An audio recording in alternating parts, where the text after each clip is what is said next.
Busier now than before. Anyway, welcome, thank you to WBU, the only university in town that doesn't have to maintain expensive dormitories. Although we're thinking about putting dorms in the back, so you don't have to drive so far. Anyway, today, this is our 6th class.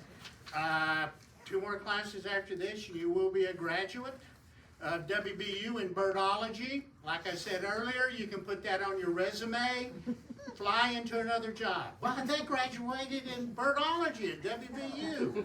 Anyway, if you were with us last month, we covered kind of courtship. Courtship was going on with the birds, and after courtship, and there's still courtship going on, but after that, typically we have bird nesting. So I'm going to talk about some of the different birds and how they nest. Some are the wonderful thing about studying birds, loving birds, is it's also incredibly different.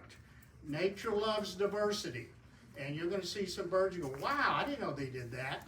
So anyway, there's 170 bird species that nest in Tennessee. Now, they're all not here right now because some migrate down from the summer and spend their summers or migrate up for the summer, like hummingbird. They come up, and what next class is all about hummingbird. And that this information comes from a wonderful book, Atlas of the Breeding Birds of Tennessee, that came out, I think, around 1997 by Chuck Nicholson. He was a member of the local bird club at the time, and this book is kind of hard to find now.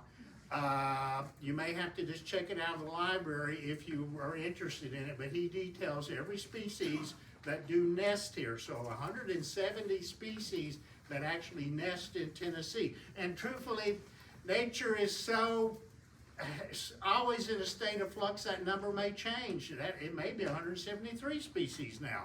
It's hard to guess, but it's the Atlas Breeding Birds of Tennessee. It's a really big book. I should have brought it to show you in person. But anyway, it's hard to find to buy and even pricey to buy, but you can find it in your library and either check it out or sit there and look at it. We're going to first cover the cavity builders. These are the birds that they build a lot of the bird nest holes that other birds will use in time. So you know what I'm talking about. We're going to talk about woodpeckers. That's a downy woodpecker tapping away onto a dead tree or a dead branch of a tree. Tapping away, tapping away, tapping away. Can take a while. I'm already here in the woods behind my house. Tappity-tap, tappity-tap. Typically, downy woodpeckers, and they look almost identical to a hairy woodpecker.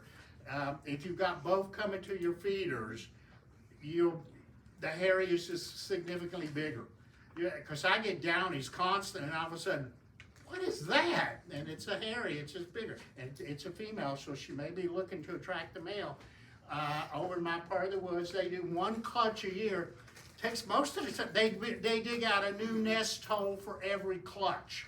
They don't reuse it, and so that's why a nice dead tree that's around your property, it becomes a condominium filled with nest holes. Don't worry about it unless it might sway over and fall on your car, but eventually it's a condo for other birds. But that's a downy woodpecker. The pileated is our largest, and it does 1 clutch a year of 3 to 5. That's the male, and that's 2 begging youngsters there. So that's the pileated, that's the largest. You may have those that require a little more acreage than, say, a downy would require. I do have them in the woods behind my house. I can see them occasionally. They don't come up to visit me, darn it, that often. But oh my goodness, what is this bird? That's a photograph of the extinct or not extinct ivory-billed woodpecker. It's not been labeled extinct yet. But they drill out a brand new nest hole every time they build a nest. Even though that's a black and white sepia photo, that's the male on the left and the female on the right. So that's an ivory. The photograph was taken in 1935 by James T. Tanner, who taught at UT, and I wrote a book all about that. This is roughly what it looks like when they finish. Of course, a downy nest hole is going to be smaller than, say, a pileated nest hole. But that takes a while to dig all that out. So you may be hearing tappity tap, tappity tap, tappity tap. Male and female, once she likes where he's working, he starts typically. And if she likes his location, she'll help out. If she doesn't like his location, eventually go, she doesn't like this. I'm going to go somewhere else. So if you were with us last time, female choice. But that's roughly what it looks like. But again, it's only used once. So that brings us to the secondary cavity nesters. All the birds that will use a nest hole that was originally dug out by a woodpecker, and all the birds that you can attract to your yard with a nest box. A nest box is really just an imitation nest hole, except it's square, not roundish. So that's here's some of them. Obviously, we know bluebirds. This is what, truthfully, this is what brought bluebirds back. In the 1920s, they were considered rare because we were cutting down the dead trees and were full of real holes for firewood. So all of a sudden, bluebirds were rare. And this movement to put up a nest box to attract a bluebird was started in Quincy, Illinois, really, by a man named Musselman, and that spread all around. So now most of us have at least one nest box. So bluebirds will do it. They can do 3 clutches a year of 3 to 8 eggs. Anyway, typically what they want are dry grass or pine needles.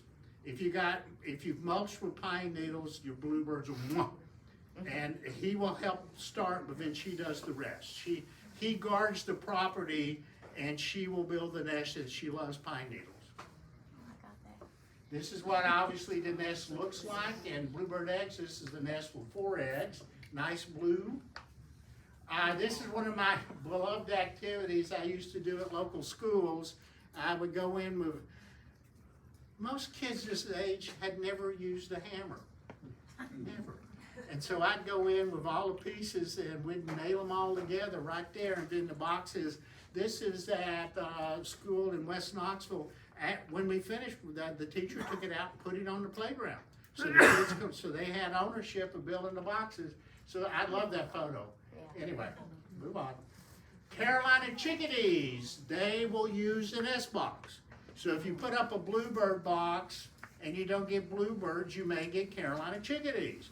It depends. There may be an argument going on. They may fight over it. It depends on how many nest boxes are in your general area, or a hollow tree that's got a woodpecker hole.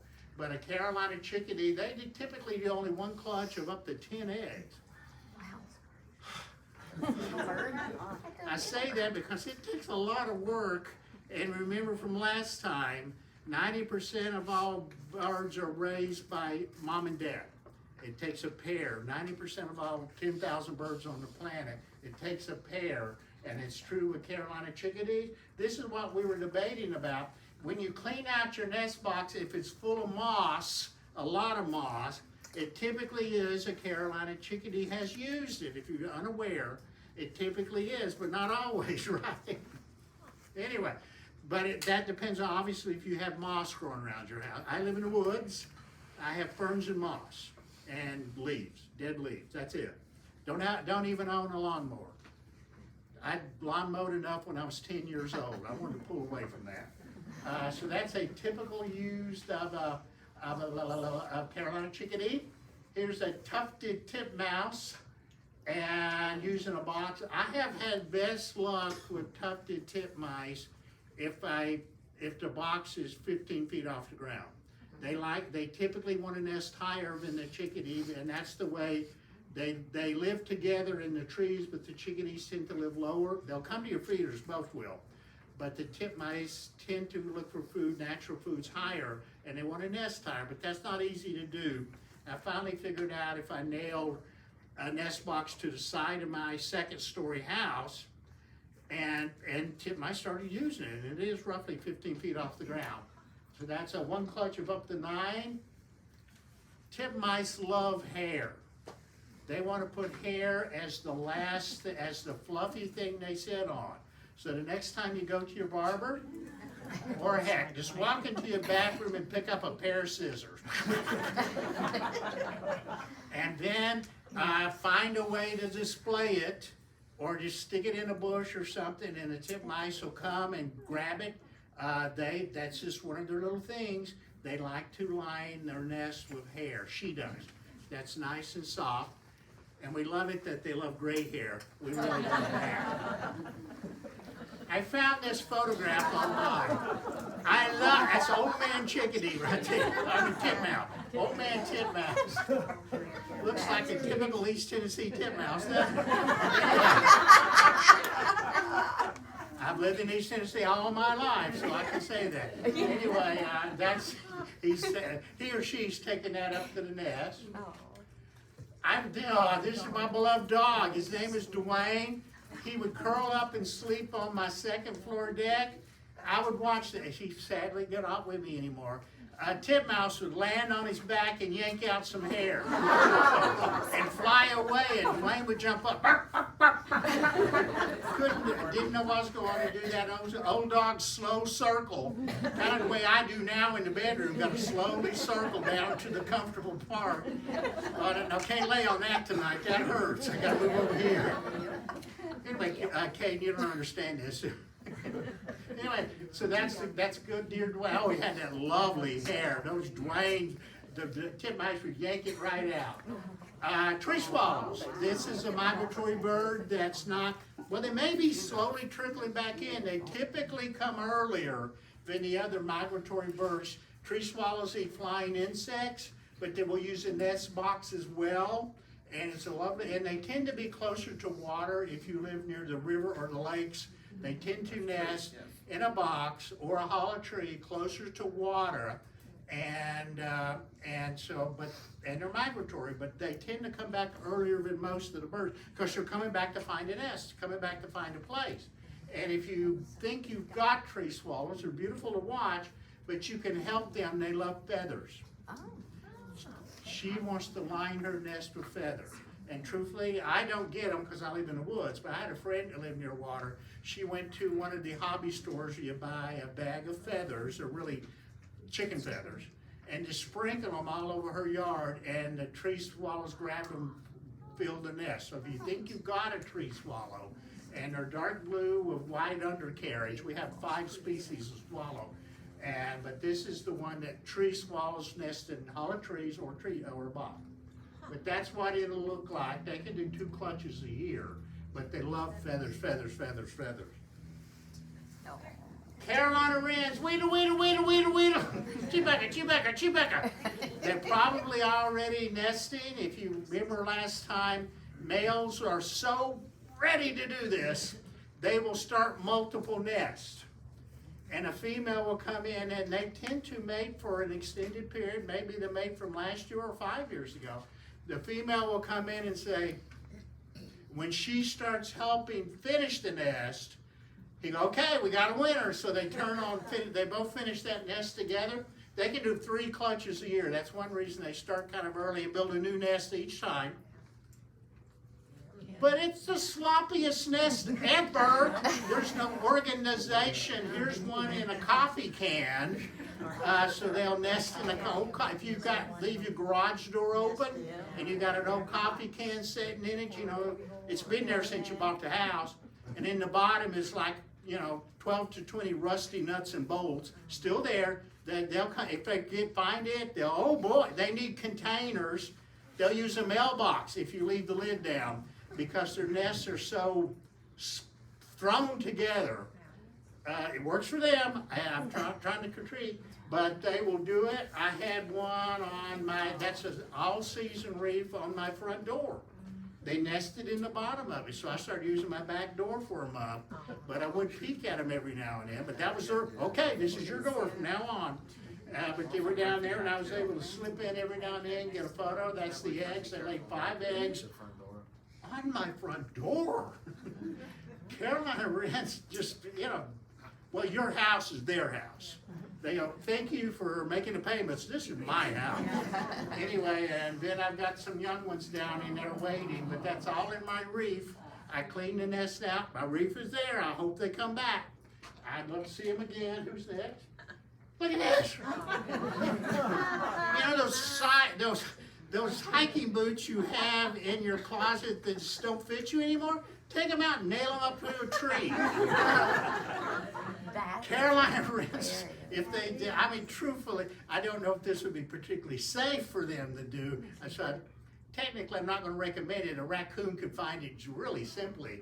But they will use any container that's big enough to stuff it in there and get going, start laying. So yeah.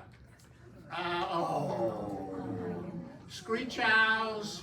Owls do not build nests. They go into a hollow tree. Probably not. They could probably have used an ivory bill nest hole because they were pretty large.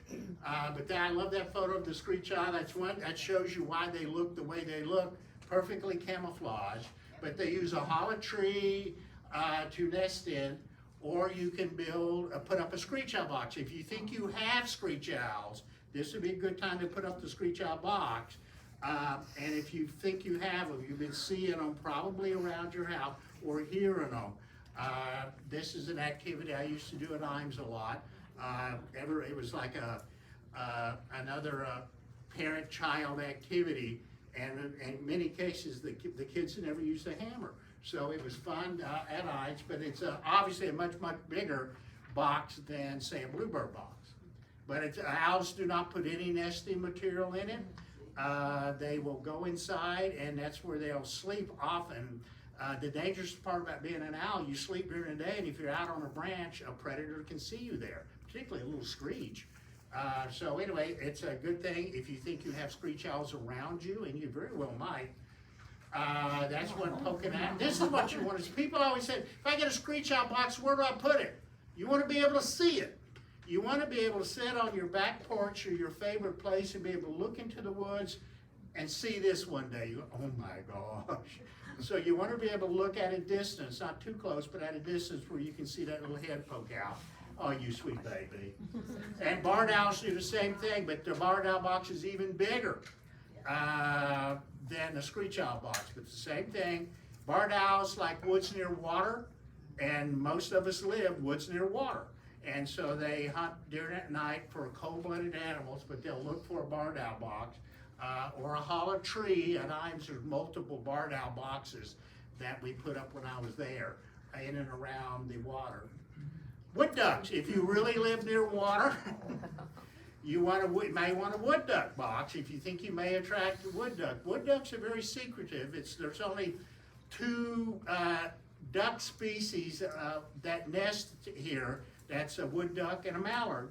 So, but they will use a wood duck box, but the box really needs to kind of hang out over the water, because when they're old enough, mom jumps down to the water and the babies have to jump after, or the nestlings will jump out, and you don't want them bouncing around. They want to splash down in the water.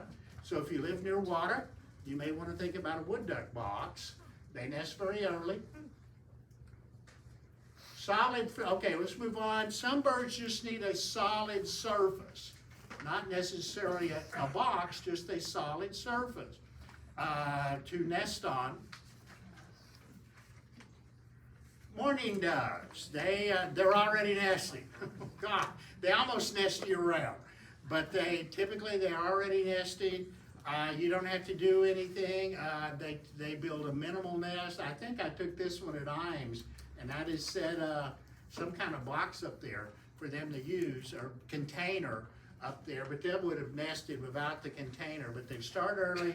They want an exposed beam or something that's got enough room for them to put down minimal nest. They throw down 10 to 20 sticks, and that's their nest. So they can have 6 clutches a year, 2 per clutch. They don't waste time. They're intense parents. Okay, let's get number 1 done. We got number 2 coming up. Takes roughly a month. And then they're ready. And this is with mourning doves. Pops this may be the best dads in the whole group. With mourning dove females, when they're young first hatch, and they're really young, she secretes from her glands pigeon milk. So she feeds them pigeon milk from the glands inside her throat. Dad does it too. Dad has pigeon glands in his throat. So mom and dad both feed, And so this is they work together throughout the whole process. He feeds her, he incubates, they take care of doing it all. So that's mourning doves. They love hanging baskets. If you still got that fuchsia on your front porch, it's all wilted, don't worry about it. You may track the mourning dove to it. Just don't worry about it. So this is solid enough. House finches do the same thing. We'll use a hanging basket from last year or for this year. Who's next? Robins. Boy, that poor guy. They didn't have much room there, but again, it wants a solid support to start a robin nest. You can't quite tell, but the rim is mud. It's a basic kind of circular nest. The rim is mud, but they want to start with a substrate. You don't typically see them out in a tree. You might. They need a very solid area. But if you got a house that doesn't have that, you can put up what's known as a bird shelf somewhere around the house, and it's just a flat substrate for robins or mourning doves or any of the platform nesters to use like that. And if it's used, you clean it out. Chimney swifts. This is a bird I'm very worried about. This is a bird that's declining in numbers. They eat for two reasons principally, mostly because they eat flying insects. They eat mosquitoes all day long. But our flying insect population is really, really declining. So I'm worried about several species of birds that primarily feed on flying insects. Number one, I can remember a time, I'm really not that old, but I can remember a time you'd look up in the summertime or late summer, there'd be 30 to 40 chimney swifts flying together. You really don't see that anymore. You usually see maybe 5 or 10 flying together. And the other problem is they use a chimney. They nest on a vertical surface. Oh, I should have put in a photograph. They nest inside a chimney on a vertical surface with sticks that are held together with bird spit, saliva. Why didn't I put that nest up? Anyway, at Hines we had one. But you're not seeing that anymore. Most of us are capping our chimney so they can't get down in there. But that's a chimney swift. They're very closely related to hummingbirds, and they have very small feet or legs, and they tend to cling onto something but not do a lot of walking. They fly all their lives. That's me holding one that had fallen through my chimney to the fireplace, and I was able to pick it up and take it back up onto the roof and put it on the chimney where it can hang on inside. So that's a little chimney swift. If you can do this, this is something that's been popped. This is at Hines. We did it over at the quarry. Excuse me. I was thinking maybe just build a fake chimney out there so they can. Yeah, it's a fake chimney.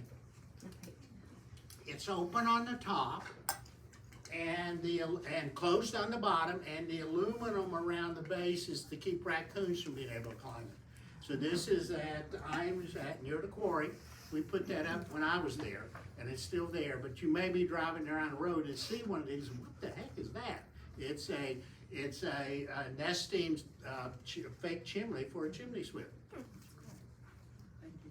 Oh, you're welcome. Oh, cliff swallows. I love these guys. This is another bird that migrates in to build their nest. And historically they weren't here, but their population is doing very, very well. They nest on rocky cliffs far out. This is the famous swallow from San Juan Capistrano. And they move towards the east, And I love these guys. Oh my God. Each one of those nests is made up of maybe 1,200 mouthfuls of mud. Wow. Mom and Dad plotted mud. Good for them. I love to watch them. The closest to here I can think of that's easy to see, well, Seven Islands has them if you ever go there. Their new bridge that goes across to one of the islands, they found that bridge quickly. But closest to here would be Alcoa Highway Bridge. If you park on the other side at Cherokee Farms and use that greenway, the greenway circles around under Alcoa Highway Bridge. And they're not back yet, but they should. Probably mid-May, they're coming and going, coming and going. The first one's back claim an empty gourd or empty nest, looks like a gourd, and then the new ones have to build from scratch. So, or if a storm took them down or whatever. But that's the closest place just to go watch these. They're fun to watch as they're nesting. Each one of those would raise a family. They're colonial nesters. I had a bunch of those at an old bridge. Remember the old bridge that went over John Sevier? Yeah. They had a whole bunch of, I didn't even know they were there until they started doing construction around, and then they were all over, but then they. Yeah, I know. Yeah, I used to, it wasn't easy. I used to notice those as I drive under. Yeah, that's annoying. Well, you know, what the new signal just said that we're now in the 100th year of the Alcoa Highway construction. And it's pretty darn close, it seems like, and it keeps getting bigger. And I live off Alcoa Highway, so I can make that joke. Anyway, it's like orange barrels, orange barrels, orange barrels, orange barrels.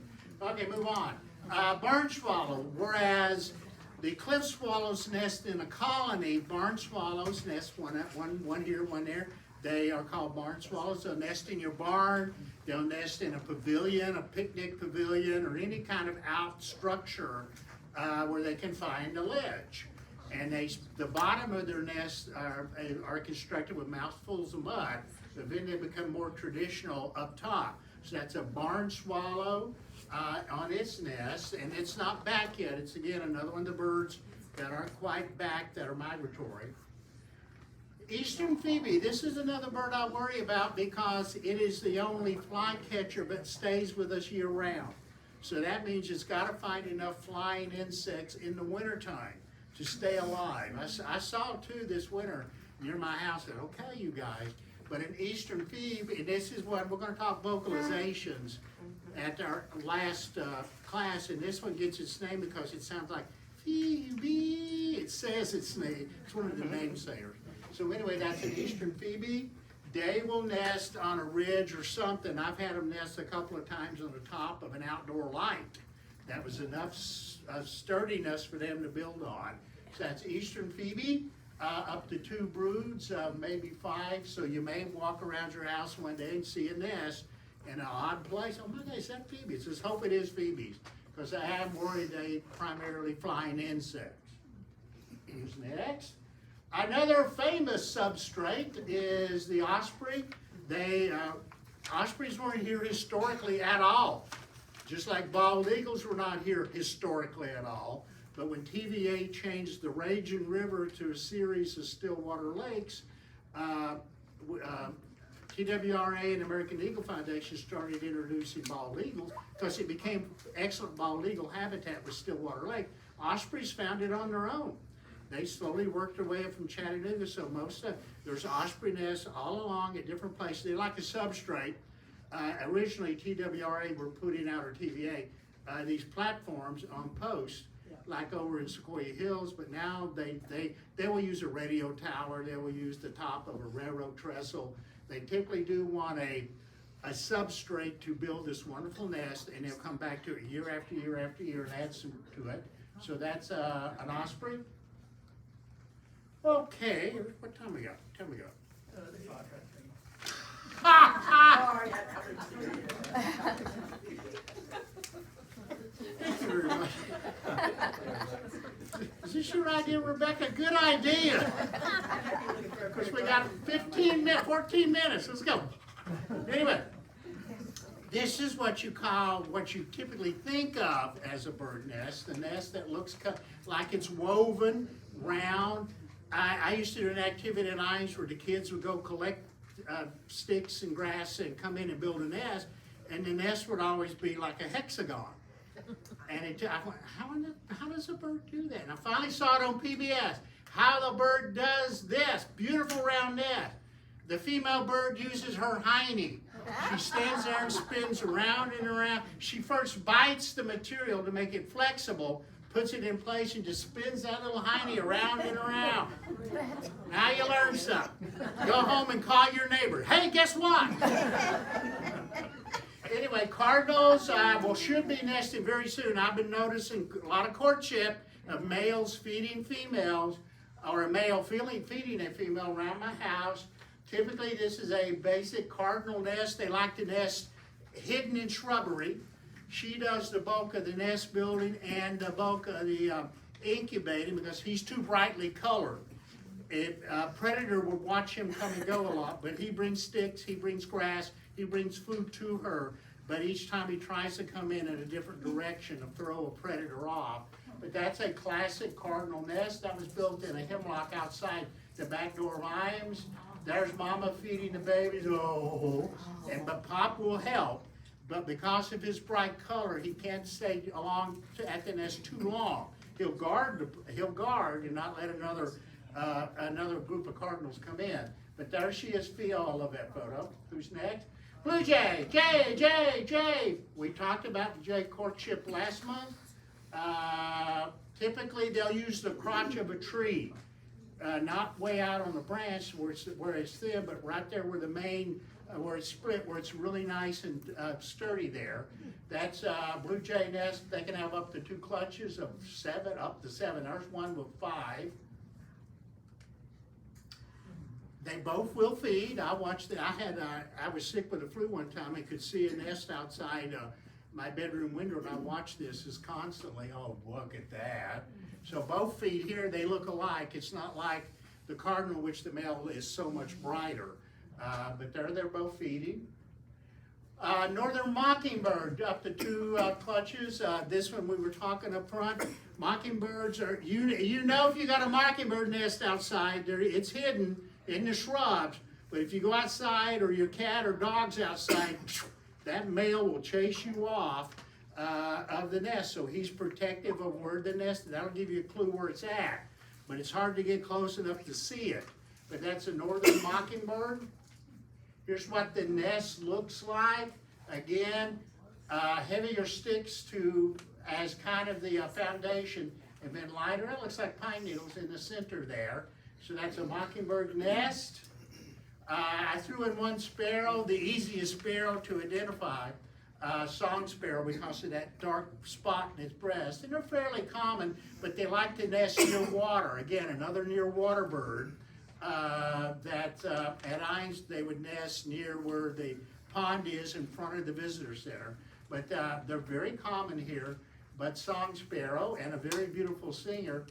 Bates, go bring your tea kettle a little. That's their mnemonic. We get into that in 2 months. Okay, that's your basic song sparrow nest. Goldfinches. Now we're going to get a little later in the season. These guys don't worry about it now. They're probably not even bright gold yet. They're slowly going to molt because they really don't nest until May. They wait till May. They wait for this. She wants pappus or fluff. The fluff, like from a thistle, or we have some native plants. A dandelion blooms too early. They would use dandelion. That's what she wants to line her nest with. Is all that. The botanists call it pappus, P-A-P-P-U-S, but most of us just call it fluff. But she likes to line her nest with that material, like with a thistle. There's a couple of native thistles that are out there, native pasture and swamp thistle, that if you want to grow, you put it not in the center of your garden, but off in the edge somewhere. And when it starts to seed, and a female goldfinch will feed her young the seeds at the end of each strand of plant fiber. This is kind of what an American goldfinch nest looks like. Last but certainly not least, everyone loves cedar waxwings. They nest really late because this is one bird that feeds their young fruit. They eat fruits, they feed their young fruits, and we don't have a lot of ripe fruits. I think mulberry's probably the first tree that has ripe fruits on it around June. If you got a mulberry tree around, I got one growing near my back window. I really should cut it, but no, it produces mulberries. So anyway, that's what they look for, gorgeous birds, and that's what a nest would be. It's really more out in the open. Check time, yo! Wow!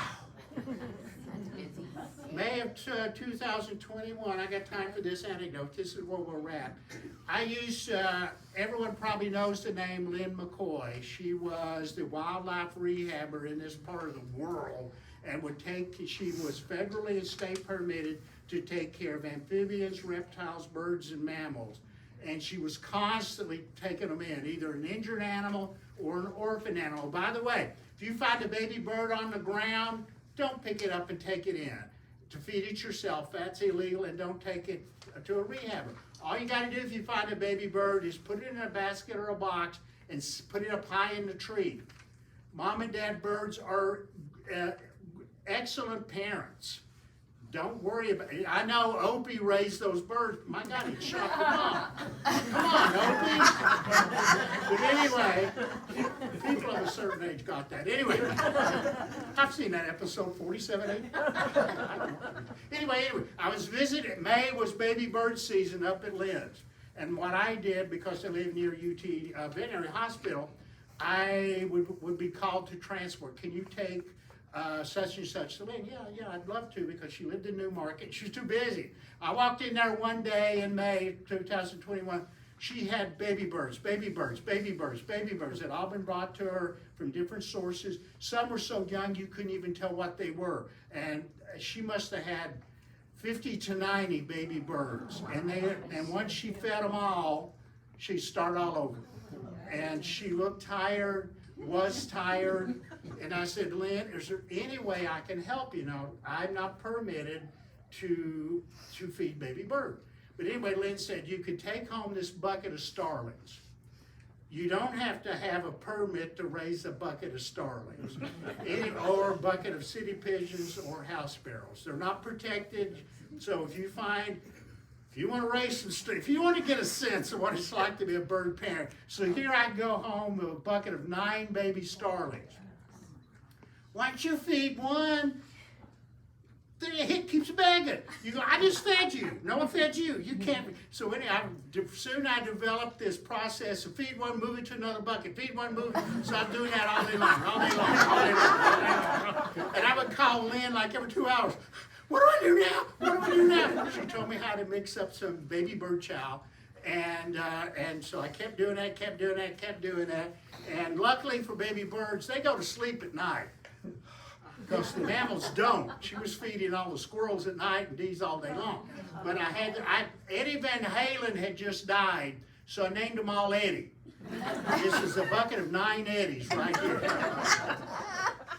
Eventually, they got where they could jump up and start bouncing out of the bucket. And eventually they got up, and I carried them out to my screened-in porch to feed them. And they would bounce up and fly around, Lynn, what do I do now? She said, well, if they're flying well, it's time to release them. Either you can do what's known as a soft release, open your door, and they'll leave. But I live in the woods, I don't have starlings, I'm lucky. She said, well, this what's called a hard release. You take them, whatever thing she would be raising, but I was raising starlings. Do you know where there's starlings? Yeah, Cherokee Farm. So I took them down there. Anyway, when I would call, I was raising 9. She was raising 90. So luckily she answered the phone. But eventually, they were I would walk out and sit down on the screened-in porch, and I'd been to Kroger's to buy more dog food for them. And they would just about jump all over me. I said, okay, you guys are ready. So I put them in a bucket, and I took them to Cherokee Farms. There were 9. I don't think there's 1, 2, 3. There's 5. There's 4 missing from the photograph. Anyway, we're done. Thank you.